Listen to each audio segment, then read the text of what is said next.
Wait, no, this is a good segue. This is a good segue. Because we can't have too serious of a tone and they won't listen. We gotta have some jokes in here somewhere. Well, no, I was about to, because it's Black History Month. We were gonna. Oh yeah, we are staying serious for Black History Month. Yeah. So praise Black Jesus. Middle Eastern Jesus? Or wait, what? It's the same thing. Really? How do you interpret it? Praise Black Jesus. No, well, it's basically what you're saying is you do you. Yeah. Okay, so this is what we're gonna do. Okay, we're gonna say five names in Black history. You say five, I say five. That we're thankful for, that the person exists, whatever they did, But we're thankful for what they did, that they contribute to Black, to the history of, to our legacy. And by legacy, and I'm saying ours, is the chocolate man's legacy, the chocolate woman's legacy. So I gotta use the internet to find out their names exactly. Wait, what? Because I don't know their names.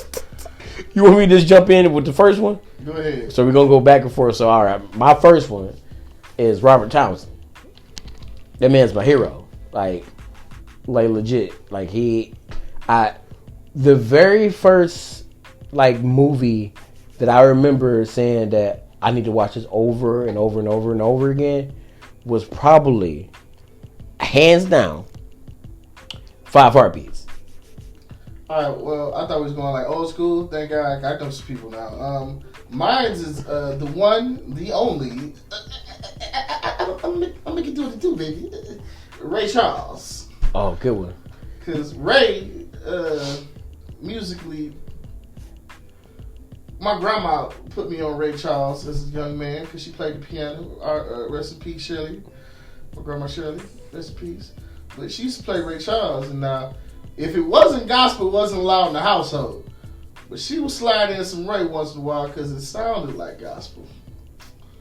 And that's when I learned that music is blended. It's not just one thing. You can take a little bits of everything and put it together. And Ray taught me that. So shout out to Ray Charles. That's true. Actually, I heard that he was one of the first artists ever to own all of his own masters. Yeah. He didn't get fucked around either. Right, because in that case, he's the one that... Blind man can see the paper. Right? He knew what was going on. You know what? I think that's why I like that scene in the movie. You remember in Ray where he walked in and he fell down. And he was a child, he fell down. And his mom sat there and he started discovering stuff, around him and stuff like that. It's like she was like, yeah. She basically helped him... No, I can't hold your hand, because this world is just cruel.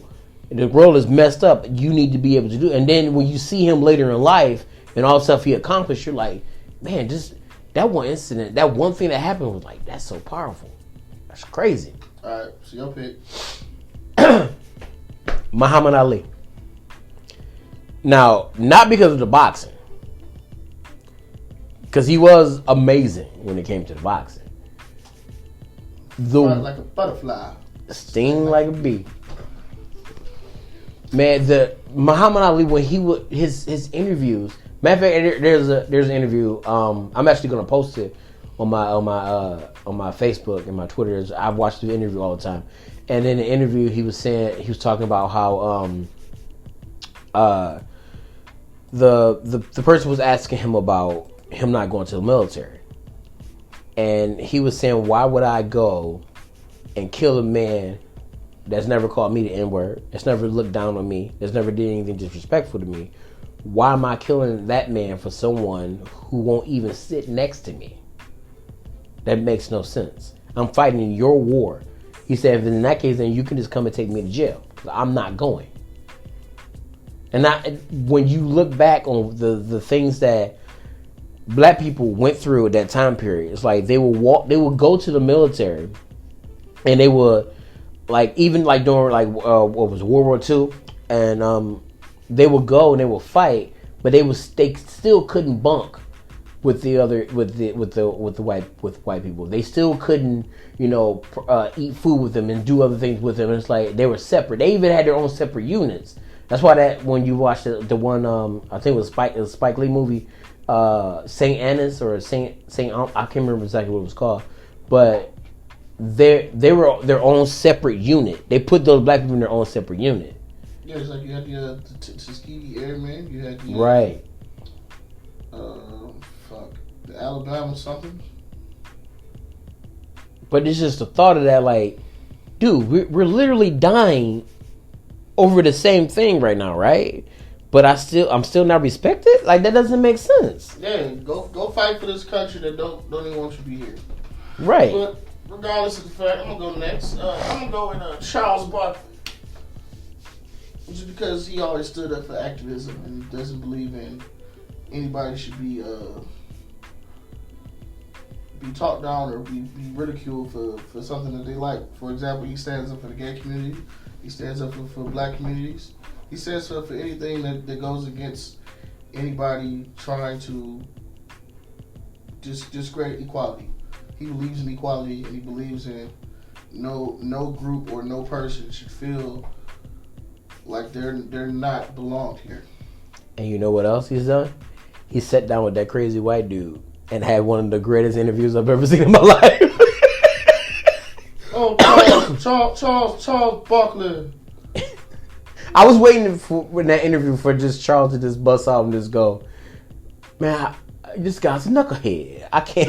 He's a knucklehead. I can't talk to this man. He's a knucklehead. Oh man. But no, I put Charles Barkley. Sir Charles. All right, it's wait, what number am I on? 3. 3. All right, I'm gonna go with Mayor Evers, the civil rights, one of the civil rights leaders.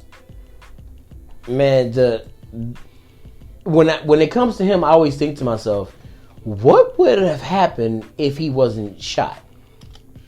If he wasn't killed? Like, where would he have been? You know, what larger impact would he have made? Because there's a lot of people that hear his name and they're like, oh, I don't know who that guy is. As a matter of fact, I'm going to post pictures of each person on my Facebook, Kharlie Brown, and also on Around the Town on Facebook, and on my Instagram at Kharlie Brown and at Around the Town, on Twitter. Matter of fact, even Snapchat. I'm going to post these pictures up so you guys can go on there and get their names and so you can look up Google. Google's easy. Google's easy. Google's easy. But go. He made one of the greatest movies ever known to man. So I put in, if you didn't have a Robert, you could have a Spike Lee. Without Spike Lee, dude, you could have a Robert. Spike Lee was actually my number one. You just throw it in Spike the Lee. Man, you know what I realized about Spike Lee and More Better Blues. I was just watching a special with Spike Lee, and the thing is, I know it's Black History Month. We're trying to uplift, but I don't like Tyler Perry. When Spike Lee said that Tyler Perry's like he's setting us back and like taking us back to like the whole minstrel days and stuff, I'm like, I can believe that because Tyler Perry, he's not trying. He's only trying to make movies for the people that he knows is going to watch his movies, for his particular fan base. Spike Lee, on the other hand, is putting out art. Like you watch his movies and you would be like, this man isn't making a movie. He's making art. Like this, like I'm not gonna discredit Tyler Perry because I'm one of those guys who like his movies. So we should leave that there. Well, no, hear me out. Because like I like the stage plays growing up. Right. Because I was a church kid, so the jokes that he was using, I liked. Right. And then now I will say his actual movie interpretations of the stage plays, I prefer the stage plays. Exactly. I didn't really like the movies as much. I like the stage plays. But the stuff he's doing now, where he's bought that the old what is this, civil rights thing? The plantation that he bought. Old plantation and turned it into a damn studio and named it after all black excellence. I can't say nothing bad about it no more. Right, which Tyler Perry. My only problem with that is that he still has not my top 10, but he has all those resources at his disposal. And my thing is, when it came down to when the information started coming out about how he had black writers and stuff, but then he fired all his black writers and all the information that came out because of that and stuff like that. That's when I started to look back and go, okay, man, hold on, what are you doing exactly? All right, so no, he I don't want to say he didn't fire him, but he fired him from the movies he was making. They're still hired within the studio. Well, I know that, but I'm talking about writers. The ones that he had when he was doing Meet the Browns and House of Pain. Yeah, I'm saying. Right. He felt as if the direction wasn't his own no more. Like, and that's he envisioned it. See? I'm saying. But I'm the same way with my music. I've done compilation projects with people. Mm-hmm. And I would literally kick people off songs because I would tell you something to write about. And they'll just write what they wanted to write. I asked you to do a job. Like, I envisioned this to be a certain way. This whole project came from my imagination. Now, we sat down and we created something, such as Rockstar Games, and you start taking over and pushing me to the back, and we created it, not going to have an issue. But Tyler came up with the show. He wrote the first 2 series. Then he hired writers because he felt as if he was too swamped. And then the show took a whole different direction. He didn't like it. So he kept him as part of the studio. He just fired him from the show because he was like, I want to write it myself because I know where I wanted the characters to go. I want to know where I want them to develop. Y'all developing them a whole different way. Like, what happened to Janine fighting this addiction? She's supposed to, like, you just don't just deal with crack cocaine and then all of a sudden you're just a perfect loving mother. Right. Like, that's where they took it. They just like act like she was never addicted to shit, and all of a sudden she's having twins and she's happily with her husband. So she's not having no regresses, no back things, nothing. Well, see, I stopped watching the show. I'm saying I watched the show, and you would. No, but I know what you're saying. Certain shit when he was writing it, and how everybody had their own little pivotal points, and then when they got a whole different writing staff, everybody's lives just seemed to get better just because it's TV life. So it wasn't actually any progression in the characters. What you're saying? Yeah, all the characters was like, okay, we're happy now. Where's the trauma? What happened to Calvin and Curtis's beef? And the beef is really just, he's a mama's boy and he's spoiled. And although he's my son too, I can't say shit to him because all he'll do is run to his mama. Now he got a wife and a baby. And they were fine. And then Tyler started writing again and he put back in the mama's boy element and she left him. His wife left him. Yeah, that's how the show ended. I watched the ending. You know what I'm saying? She left him because he went back to being the mama's boy. But that was who he already was. Right. The writers just took it out and had him all of a sudden developing, I'm not his mama's boy no more. Let's be honest, that shit is not going to happen overnight. That's true. Like, they made it seem like overnight we're watching, like, the Cosbys. And he was like, I didn't want the Cosbys. I wanted all of these people to deal with something because in real life, everybody deals with something. Right. So for him to be like, all right, I don't want the writers on part of this because y'all taking it way left field. I don't want it to go left. I want it to stay right where it was at. I wanted you to see these people and figure out how to live and cope with these dramas. Right. Because if all of a sudden tomorrow, you just got a promotion from your job and you're moving out. Okay, well. Right. I understand what you're saying. There's no development in his characters. My problem is, and that's why I was trying to find the connection, or I mean the difference. So it's like you have Tyler Perry, and I know where he's trying to go with his stories. But the thing is, like, when he puts the movie out, the presentation of it. Oh yeah, that's my problem. You don't always hit. But like even like I was saying with Spike's great, but Spike's biggest thing is you gonna do it the way I told you, and that's it. Right, but here's the thing about that. I'm not taking no insight. Right, and I like that, but now, the thing is... Now when my movies, when I'm done putting out my movie the way I wanted to do it, yeah. Now you can give me some critique for my next movie so I can know how to do that different. But as far as this one, I don't even care if you got a problem with your character. I told you to do your character this way. Where Robert Townsend was great at, Robert would actually let the people be like, hey, I think my character should try this. And he'd be like, right. I'll think about it. I'm going to come back to you. And then he might come back to you later and be like, yeah, we just going to keep the character this way. Or, you know what? I think JT might do that. Go ahead and do it. Right. But I don't know if you noticed this, like when when Spike Lee, because I watched this documentary on Spike Lee. Every person said the exact same thing, and I caught that in what they were saying. They all said the same thing. They said Spike Lee would come up to him and say this outrageous, like really artsy thing that he wants to put in the movie, and they would say, "Well, that's not gonna work." But then that would be the one thing that everybody wanted to talk about in the movie. So you remember in the movie, She's Gotta Have It. Yeah. Okay. Remember how the movie's in black and white, but right smack in the center of the movie, it just turns into a musical, and it was in color. But then come to find out that Spike Lee was into like musicals and stuff like that, and that's why he wanted to film it, and that's why he wanted to do it that way. And that's one thing that whenever I watch the movie, I always think about that one scene, because it was like it came out of nowhere, like it was just boom. And then when you look at the movie, I don't know if you noticed, but like in a lot of his movies, he does that thing where it's like there's stuff going on in the background, but it's just the person's face. And it's like, it seems like they're moving, but everything else is going on around them. But it's like, you're only there with that character. So like, remember the movie Crooklyn? You remember? I was going to say, Crooklyn, when she was with her parents, everything kind of looked, wide view and everything else. Right. When she went to visit her cousin in the South, everybody thinned up and shit. Everything looked like the angles was just like I want to say fisheye. I don't know what it was, but it's like everybody was just like lengthwise. Right. Like it shrunk widthwise and stretched lift. And then she went back home. It went back to being that wide view. Like it just showed like her perception of things when she was gone. But the scene in there I was talking about is the part where she ran up with the bat? With the bat, yes. So you know exactly what I'm talking about. So it's like she's like, what? Sniffing glue. What? Come on. And she has the bat, and it seems like she's moving like on a roller.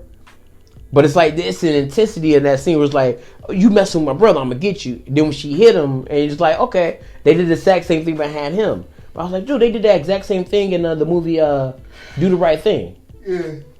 I was like, this guy's a genius.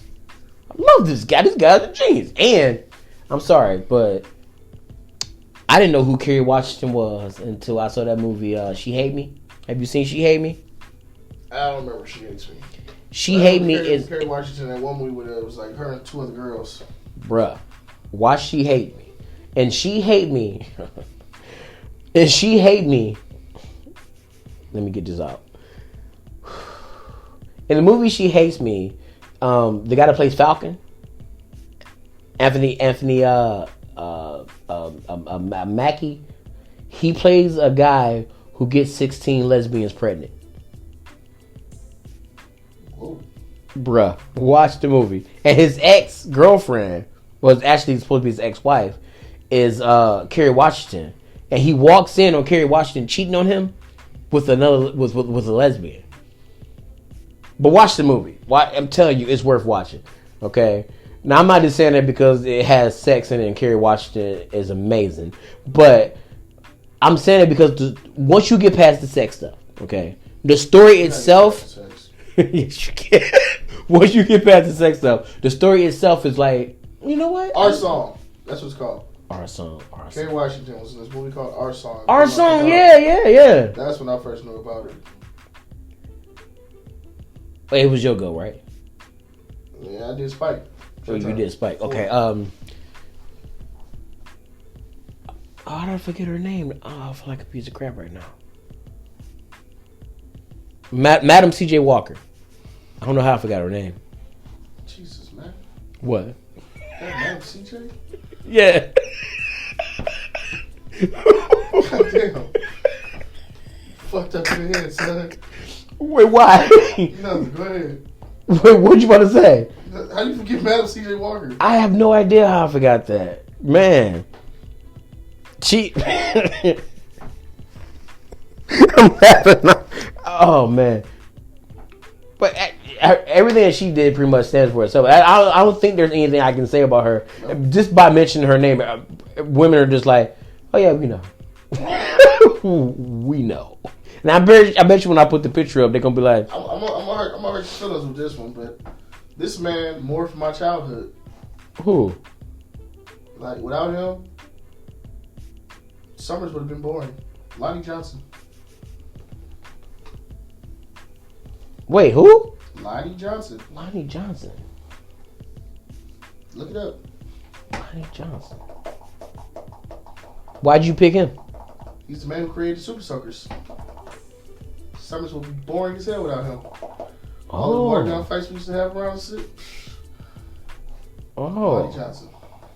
Actually, I don't know if you actually wanted to pick him or you just trying to one up me because I said. No, I already had him. Lonnie Johnson. That's why I said I have to think of one of his names. What number was that? It was Johnson. That was 4. Now we're on 5. You're on 5. This is the last one for you. You took my number 1. How? My number 1 was Spike. Come on with another one. Or you want to take Spike back? Just say Spike. I'll come up with 2. No. You go ahead. I'll come up with 2 more. You want Spike? Go ahead and say Spike. No, we just spent so much time on Spike. Go ahead and say Spike. I'll come up with 2. I can't because you know what I'm gonna do. What? I'm gonna put number 1. I wasn't gonna put him on the list because, we in the corny gang, baby, corny gang. You know the corny gang. Do not do it. What? Do not. Do it. Who you think I'm about to say? Do not do it. Will Smith. Oh, okay. God, thought you were gonna say the other corny motherfucker. Wait, who? There's not that many of us in the corny gang that's black. He wears a turban. Oh no, man. That's what I said. Do not do it. That dude. I've never met somebody in my life that shot himself in the foot that many times. That guy. But no, Will Smith, man, because I respected Will Smith. You know what I'm about to say. What? The scene from Fresh Prince. Ali with him and Jada? No. Fresh Prince. Oh. With him and Uncle Phil? The tears, I'm like... Why she don't want me, man? Why he don't want me? Man. Or, give me the gun, Carlton. Dude. I want the gun. Give me the gun. I saved your life. I saved your life. I want the gun. Man. Give it to me. Now, here's the thing. It's not just the fact that he can act, okay? And I love his rap music. Like, literally, that's the reason why I'm so corny now. Because of Will Smith. I'm like, I'm not going to cuss, man. Will Smith wouldn't allow me to do that. That man's the pinnacle, okay? But once you just listen to him talk, and it seems like he's discovering new things about himself and the world every day. Him, Jada, matter of fact, his whole family. Him, Jada, you listen to Jaden, you listen to any one of them speak and any one of them talk, you just like, what are y'all, the Buddha? Where do y'all come from? Like, what is this? Yeah. Now, I could use, my last one, I could really just say some far-fetched stuff, but I'm going to keep it real. Like, the man who just makes me believe that I can accomplish anything, like, above all else. Barack Obama. Jamie Foxx. Oh, yeah. Because he sings, he acts. He dances. He dances. And he throws hella parties. Now, anybody knows me, I like to party. I love to sing. Only difference is, I'm not really, like, into comedy, but I tell a lot of good jokes. And I rap. But I feel as if I don't have to get stuck in this one bubble. And Jamie made me believe in, all right, look, I don't have to just do this one thing. I can do it all and be successful at it. Jamie Foxx. You know what I realized about Jamie Foxx? Every time I see someone else talk about Jamie Foxx, I discover something new about Jamie Foxx. Like every time. Like when they were like the fact that his name, Jamie Foxx, wasn't even it's not even his real name. They put a unisex name because they wouldn't let him Eric. My name is Eric. Eric what? Eric shoot. I mean, it really doesn't matter, but it's just I'm like, dude, I literally every time someone talks about him, I discover something new about that person. Oh, Eric Marlon Bishop. Eric Marlon Bishop. That's his whole name, Eric Marlon Bishop. Dude, that's like what I just discovered recently about it wasn't recent, but they keep bringing it back up again. But Martin Lawrence, where he was born. Martin Lawrence was born in Germany. Nah, that's cool. My cousin Fast was born in Germany. And they came up because Martin Lawrence is back out again. But it's like, you know what? This is a different topic. I don't know why I didn't bring this up either. But you ever notice, like, like comedians in general.